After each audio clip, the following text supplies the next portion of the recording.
भगवान जब आए तो कमलभुजं बालकमं भुजक्षणं चतुर्भुजं शंखगदायुधायुधं श्रीवत्सलक्ष्मणगलशोभितस्तुवं पीताम्बरं सान्द्रपयोधसौभगं। भगवान आए तो साधारण बालक की तरह नहीं आए, चार भुजाधारी भगवान। ऐसा कभी कहीं सुना है आपने कि बालक जब जन्म लेता हो तो चार हाथ लेके आया हो? पर ठाकुर जी तो चार हाथ लेकर के आए। अब जैसे ही मैया ने देखा, पिताजी ने देखा तो डर गए। और बच्चा जब जन्म लेता है तो रोता है, कुहा कुहा करता है, लेकिन ठाकुर जी जब आए तो मुस्कुराते हुए आए। अब तो और ज्यादा भय हो गया माता पिता को। पहले तो चार हाथ, बालक रोता नहीं है, बालक तो हंसता है। पिताजी ने प्रणाम किया, प्रभु ने जान लिया विधि को उसी भगवान साक्षात पुरुष प्रकृति पर आप साक्षात पूर्ण पुरुषोत्तम हैं। पर फिर भी प्रभु अभी तो आप हमारे लिए बालक हो, हमारे पुत्र बन के आए हो, तो जैसे साधारण बालक जन्म लेता है ऐसे जन्म लो ना। भगवान नहीं माने, पिताजी के कहने से नहीं माने। अब मैया बोल पड़ी। मैया कहती है कि प्रभु अयम तो सप्तस्तवजन मनोगृहे सुरेश्वर। हे प्रभु आप इस स्वरूप को त्याग दीजिए। तो संघर विश्वात्मक अदौ रूपम अलौकिकम शक्ति चक्र गदा पद्म श्रेया विष्णु चतुर्भुजम। इस शक्ति चक्र गदा पद्म लेकर के जो आप आए हैं स्वरूप में, इसको छोड़ दीजिए। हम आपको बालक के रूप में देखना चाहते हैं। भगवान ने कहा मैया मैं इस रूप में इसलिए आया हूँ, तुझे याद दिलाता हूँ।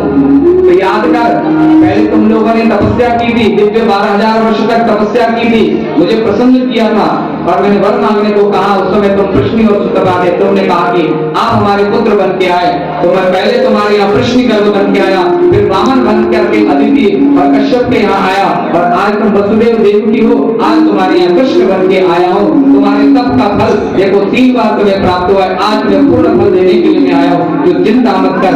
माँ ने कहा कि स्वरूप को त्याग दो। माता मुनि बोली सोमति बोली माता मुनि बोली सोमति बोली जय त्रिशूलीला अति प्रिय श्रीला जय सुख कर्म रूपा। जय त्रिशूलीला अति प्रिय श्रीला जय सुख कर्म रूपा। त्रिशूलीला करिए, छोड़ दीजिए स्वरूप को। भगवान ने कहा अच्छा मैया ठीक है, 4 हाथ हटा, 4 हाथ में से 2 हाथ हटा दिए, अब तो प्रसन्न है। मैया बोली अब क्या हुआ?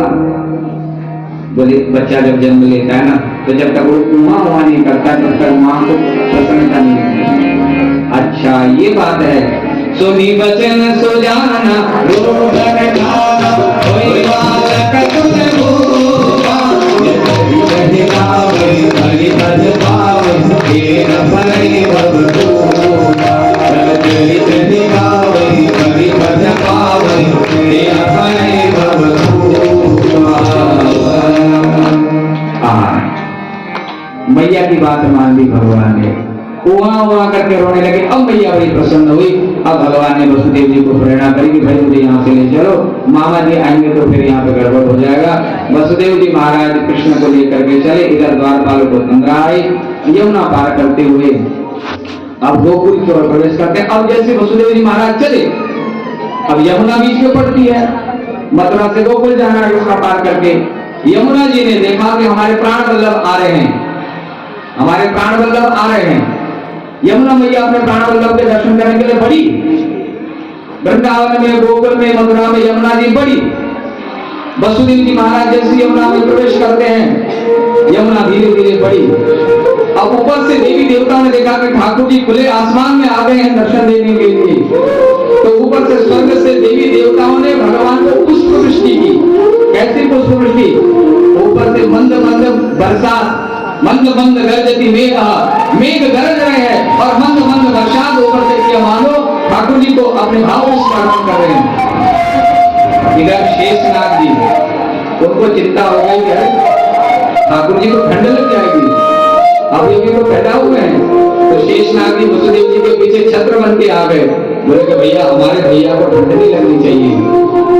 इतने में यमुना जी बढ़ी। अब वसुदेव जी के गले गले तक यमुना जी आ गई। ठाकुर जी को बड़ी चिंता हो गई। बोले कि अरे ससुर जी को मार डालोगी क्या? यमुना भी तो भगवान की पटरानी है ना, लीला करने से पहले ही मान डालोगे तुम सब, ऐसा मत करो भाई। अच्छा अच्छा हम समझ गए, हमारे चरण छूना चाहती हो, ठीक है।